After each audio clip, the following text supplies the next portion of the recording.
Hello everyone.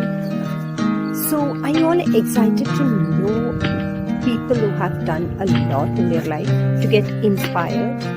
Yes, I do. I'm so excited to tell you the stories of the people who are inspired us and the mission. So let's see who's that person today we have in our story, and let's dive into their story and see what is that inspires us.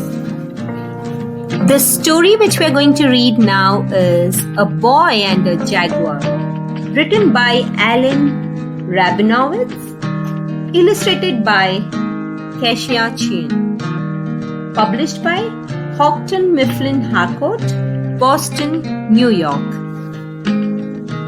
This is a real-life story of Alan, with tender illustrations by Kezia Chien, which explores truths not defined by the spoken word. Let's get into the stories to see what is that real-life story. I am standing in the great cat house at the Bronze Zoo. Why is this jaguar kept in a bare room? I wonder.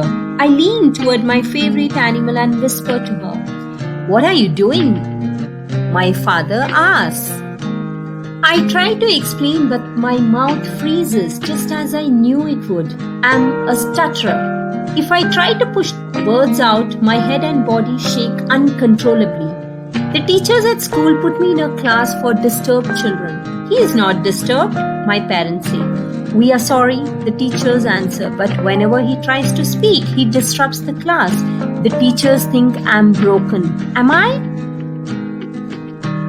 But I can do two things without stuttering. One is sing, only I can't sing well. And the other is talk to animals.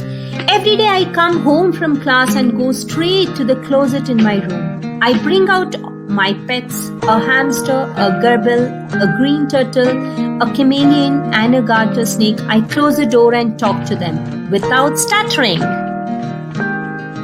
I tell them my dreams. I tell them that I want to be able to speak like everyone else. I know that my pets listen and understand. Animals can't get the words out, just as I can't get the words out. So people ignore or misunderstand or hurt them the same way people ignore or misunderstand or hurt me. I make a promise to my pets. I promise that if I can ever find my voice, I will be their voice and keep them from harm. My parents try everything to help me, doctor after doctor, medicine and hypnosis. Nothing works, but my father knows the one thing that does work. He takes me to the great cat house at the Bronze Zoo. I go straight to the cage with the lone jaguar, lean over the railing and put my face against the bars. I whisper my promise to her, fluently. I get through school by learning tricks that stutters learn. I learn when not to speak, when to avoid situations, and when to just not be around people. When I'm in college, my parents enroll me in an experimental program. There, I'm told that I'm a stutterer and will always be a stutterer. Always. But the teacher tells me that if I work hard, I can be completely fluent stutterer. I think about how my mouth moves and airflow, and for the first time in years, I can speak without stuttering. I can speak, but nothing has changed on the inside. I still feel broken. I go to the Great Smoky Mountains to study black bears. Alone in the forest with the animals, I'm at home. Later in Belize, I am the first person to study jaguars. The jungle makes me feel more alive than I have ever felt. I learn how to follow and capture jaguars for study before releasing them back into the wild. I am happy.